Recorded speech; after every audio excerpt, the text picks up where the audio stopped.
12वीं राजनीति विज्ञान का जो है अध्ययन आज से प्रारंभ कर रहे हैं और उसमें पहला पार्ट जो है न्याय का आता है और न्याय के कुछ पॉइंट अपन को लेने हैं। न्याय का अर्थ क्या है, इसकी जो शब्द जो है न्याय शब्द जो है उसकी उत्पत्ति कहाँ से हुई है, कैसे हुई है, और उसके बाद इसका अर्थ और परिभाषा लेते हैं। और उसके बाद आता है कि न्याय की जो अवधारणाएं हैं वो कितने भागों में बटी हुई है। तो सबसे पहले अपन देखते हैं कि न्याय का जो अर्थ होता है, अर्थव्यवस्था कहती है न्याय होना चाहिए, मजिस्ट्रेट होता है, न्यायालय होते हैं, उनमें भी न्याय के ऊपर जो है बहुत ज्यादा जोर दिया जाता है। प्रत्येक व्यवस्था प्राचीन से प्राचीन व्यवस्थाएं लें, अपन राजतंत्र लें तो वो भी यही करती है कि ज्यादा से ज्यादा न्याय की स्थापना की जाए। इसके अलावा हर व्यवस्था, चाहे लोकतंत्र हो, चाहे समाजवाद हो या साम्यवाद हो, हर कोई ये चाहता है ज्यादा से ज्यादा न्याय की स्थापना की जाए। अब ये न्याय वास्तव में है क्या जी? दूसरा, जो व्यवस्था जितनी भी, चाहे राजतंत्र हो या वर्तमान की जो सबसे लोकप्रिय व्यवस्था है विश्व की शासन व्यवस्था जो है वो लोकतंत्र को माना जाता है, डेमोक्रेसी। तो डेमोक्रेसी में भी अगर मान के चलिए न्याय का प्रत्यय कम होता जाता है, जो सरकार न्याय की स्थापना करने में असफल रहती है, तो चाहे कोई भी शासन व्यवस्था हो या लोकतंत्र की व्यवस्था क्यों नहीं हो, लेकिन जो सरकार न्याय की स्थापना करने में असफल रहती है तो उस व्यवस्था की या उस सरकार की लोकप्रियता में धीरे धीरे कमी आ जाती है, या उसको कह सकते हैं उसकी वैधता, और वैधता को अपन कह सकते हैं इसमें औचित्यपूर्णता, जो आगे कुछ पढ़ेंगे। तो उसकी लोकप्रियता या वैधता जो होती है वो धीरे धीरे कमी आती जाती है और उस तरह से वो आगे जाकर के समाप्त हो जाती है। अपन देखें अपन देखते हैं कि जैसे अधिनायक तंत्रवादी या तानाशाही जो व्यवस्था होती है उसमें लोगों को किसी प्रकार की अधिकार या स्वतंत्रता नहीं रहती। सबसे पहले ये जो तानाशाही शासन वाली जो व्यवस्था है या अधिनायक तंत्र वाली जो व्यवस्था होती है वो लोगों की सबसे पहले स्वतंत्रता को समाप्त करती है, उनके अधिकारों को समाप्त करती है। इस कारण वो व्यवस्थाएं धीरे धीरे अपनी जनता में लोकप्रियता को खो देती है।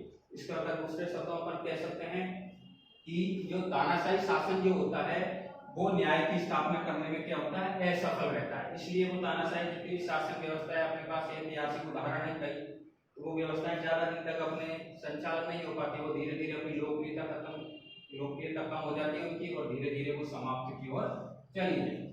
अब वास्तव में इतना सब व्यवस्थाओं में न्याय पर इतना जोर दिया जाता है, तो वास्तव में न्याय है क्या चीज? तो सबसे पहले ये देखते हैं न्याय की उत्पत्ति कैसे हुई। तो हिंदी में अपन जिस शब्द के लिए हिंदी भाषा में अपन न्याय शब्द बोल रहे हैं, इसकी उत्पत्ति अंग्रेजी भाषा का शब्द है जस्टिस। अंग्रेजी में से जस्टिस कहा जाता है, और जस्टिस शब्द जो है अंग्रेजी का वो लैटिन भाषा का शब्द है। लैटिन भाषा का जो शब्द है जस्टिसिया शब्द लैटिन भाषा का है। उसी से चलिए आप लैटिन भाषा का शब्द जस्टिसिया से अंग्रेजी भाषा का जस्टिस बना, और अंग्रेजी का जस्टिस भाषा को अपन ने हिंदी में क्या कर दिया है, न्याय कर दिया। बात यहाँ लेते हैं अपन कि जो मूलभूत आधार तत्व जो है वो है जस्टिसिया। तो जस्टिसिया का जो अर्थ निकलता है लैटिन भाषा में वो होता है जोड़ना या बांधना। किसको जोड़ना है और किसको बांधना है उसमें देखते हैं अपन कि समाज में जितने भी व्यक्ति हैं, समाज में एक व्यक्ति को दूसरे व्यक्ति से जोड़ने वाला जो तत्व है, जो संबंध स्थापित करने वाला जो तत्व है, वो ही क्या कहलाता है, न्याय कहलाता है। एक व्यक्ति अपना कार्य कर रहा है, एक व्यक्ति अपना कर्तव्य पूरा कर रहा है, दूसरे के कार्यों में हस्तक्षेप नहीं कर रहा है, इसका मतलब समाज का प्रत्येक व्यक्ति अपना अपना कार्य कर रहा है, तो उनमें एक आपस में जुड़ाव हो जाता है। एक व्यक्ति का दूसरे व्यक्ति के साथ कैसा सामाजिक संबंध है, कैसे राजनीतिक संबंध है, कैसे एक दूसरे का व्यवहार निश्चित होता है, वही प्रत्येक क्या कहलाता है, न्याय कहलाता है। अब अपनी अगली चीज आती है, नेक्स्ट लेते हैं पॉइंट, अर्थ और परिभाषा। उत्पत्ति अपन के समझ में आ गई। लैटिन भाषा का जस्टिसिया शब्द है, उसी से अंग्रेजी भाषा का जस्टिस बन गया, और उसी को अपन ने हिंदी भाषा में न्याय कह दिया। और लैटिन भाषा के अनुसार न्याय क्या हो गया कि समाज में रहने वाले प्रत्येक व्यक्ति, एक व्यक्ति दूसरे व्यक्ति से जो जुड़ाव महसूस करता है, या एक व्यक्ति का दूसरे व्यक्ति से जो संबंध जो बनता है या संबंध जो जुड़ता है, जुड़ने का जो आधार है, वो न्याय कहलाता है। अर्थ और परिभाषा में से सामान्य अर्थों में न्याय को सीधा अर्थ लिया जाता है जो सही है, जो उचित है, जो सत्य है, जो नैतिकता पर आधारित है, या जो अपने रीति रिवाज परंपराओं के हिसाब से आधारित है, उन पर आधारित है, तो वो न्याय कहलाता है। न्याय की एक परिभाषा नहीं है, जितने भी विषय हैं, जितने भी विद्वान हैं, हर विषय के विद्वान हैं, विचारक हैं, उन्होंने इसकी अलग अलग परिभाषा दी, अलग अलग अर्थों में इसकी परिभाषा देने का कार्य किया है।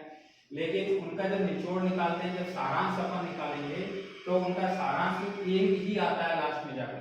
पहले अपन देखते हैं विभिन्न विषयों में न्याय किसको माना गया है।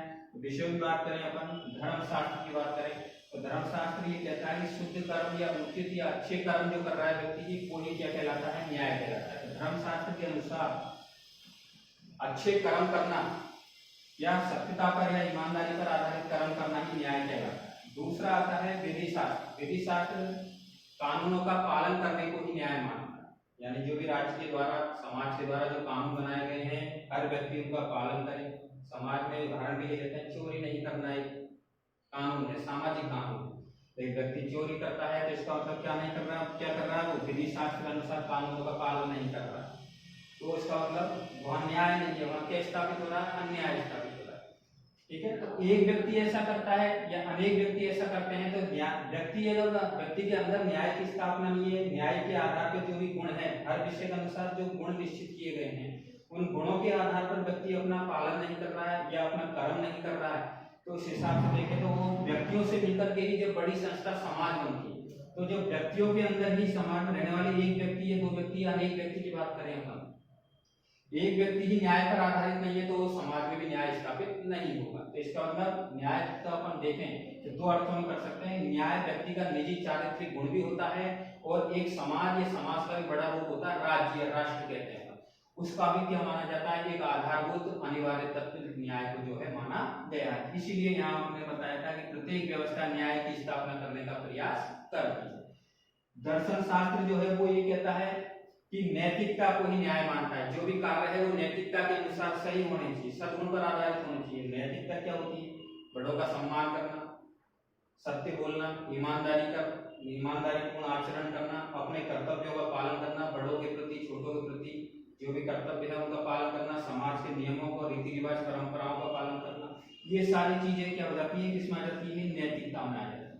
तो दर्शन शास्त्र कहता है नैतिकता, दर्शन शास्त्र जो है वो नैतिकता को क्या मानता है, न्याय मानता है, या नैतिकता पर आधारित प्रत्येक तत्व जो है वो ही दर्शन शास्त्र के अनुसार न्याय कहलाता है। तो हर विषय में हर विद्वानों ने अलग अलग परिभाषाएं दी है, लेकिन अपन सब टोटल निचोड़ या सारांश में देखें तो अपन ये कह सकते हैं कि अगर समाज का प्रत्येक व्यक्ति जितने भी अधिकार सरकार के द्वारा या समाज के द्वारा उसे मिले हुए हैं, परंपरा के द्वारा मिले हुए हैं, अपने अपने अधिकारों का प्रयोग कर रहा है, तो जितने अधिकार मिले उस अधिकारों का अतिक्रमण नहीं कर रहा है, सिर्फ अधिकारों का अपना प्रयोग कर रहा है, और अधिकारों का प्रयोग कर रहा है व्यक्ति और अपने कर्तव्यों का पालन नहीं करे तो वह भी न्याय की स्थापना नहीं हो सकती। तो आवश्यक है न्याय के लिए अपन कह सकते हैं कि प्रत्येक व्यक्ति समाज का अपने अधिकारों का उपयोग करे और ईमानदारी से जो कर्तव्य है उनका पालन करें, तो वहाँ अन्याय स्थापित नहीं होगा, वहाँ न्याय स्थापित होगा। अपना अपना अधिकार, एक व्यक्ति जितनी स्वतंत्रता का प्रयोग कर रहा है दूसरा व्यक्ति भी उतनी ही कर रहा है। ऐसा नहीं एक व्यक्ति सोना चाह रहा है, पढ़ना चाह रहा है, दूसरा व्यक्ति म्यूजिक ये गाना संगीत सुनना चाहता है और वो छत पर चला के गाना, तो वो उसकी स्वतंत्रता है, तो गाना सुनने की उसकी स्वतंत्रता हो गई, उसका अधिकार हो गया। लेकिन दूसरा व्यक्ति जो है उसकी पढ़ाई करना चाह रहा है तो उसकी स्वतंत्रता में क्या होगा, एक की स्वतंत्रता से उसकी दूसरे की स्वतंत्रता में हनन हो गया, दूसरे की स्वतंत्रता का अतिक्रमण हो गया। तो ऐसी स्थिति को अपन न्याय नहीं कह सकते। तो प्रत्येक व्यक्ति जितने भी अधिकार या स्वतंत्रताएं सरकार के द्वारा, समाज के द्वारा दी हुई है उनके सीमाओं में पालन करें, और प्रत्येक व्यक्ति अपना जो भी कर्तव्य निर्धारित है उनका पालन करें, तो वो ही स्थिति न्याय कहलाती है। दूसरे शब्दों में आगे अपन पढ़ेंगे, विभिन्न विद्वानों ने कहा है, जैसे प्लेटो का अपन पढ़ेंगे आगे। प्लेटो इसी बात को दूसरे शब्दों में कहता है। मैंने बताया कि हर शास्त्र, हर विद्वान अलग अलग तरह से न्याय को परिभाषित करता है, लेकिन उनकी जो सारांश रूप में देखेंगे तो उनका निचोड़ जो आता है, आशय जो निकलता है, अर्थ जो निकलता है, वो लगभग समान निकलता है। प्लेटो इसी बात को कहता है कि प्रत्येक व्यक्ति को अपना निर्धारित कार्य करना चाहिए, दूसरों के कार्यों में हस्तक्षेप नहीं करना चाहिए, वो ही न्याय कहलाता है। तो उसको अपन प्लेटो को इसमें पढ़ेंगे। तो यानी मतलब सर्वमान्य जो परिभाषा होगी वो ये होगी, प्रत्येक व्यक्ति अपना अधिकार का उपयोग करे, अपना कर्तव्य पालन करे, वो ही न्याय।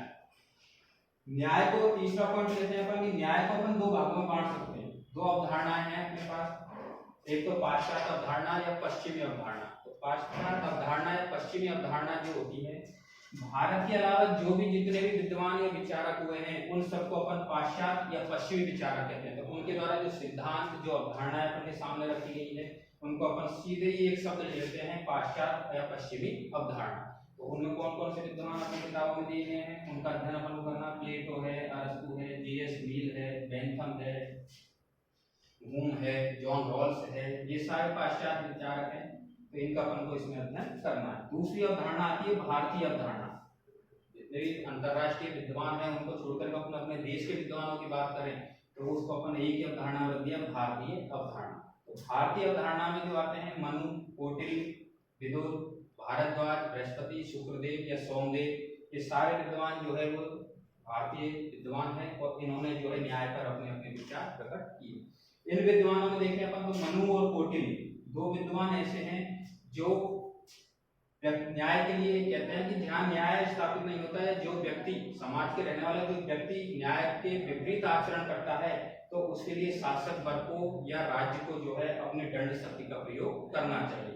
तो अपन ये कह सकते हैं कि मनु और कौटिल्य ये दोनों विद्वान जो है न्याय की स्थापना में किससे अनिवार्य तत्व मानते हैं, दंड शक्ति को। दंड के वैसे ही मनु और कौटिल्य कहते हैं कि न्याय के अनुसार आचरण कोई नहीं करेगा, कोई व्यक्ति नहीं कर सकता जब तक उसे दंड का भय नहीं दिखाया जाए। तो आज बस इतना ही, अगली क्लास में आगे लेंगे अपन।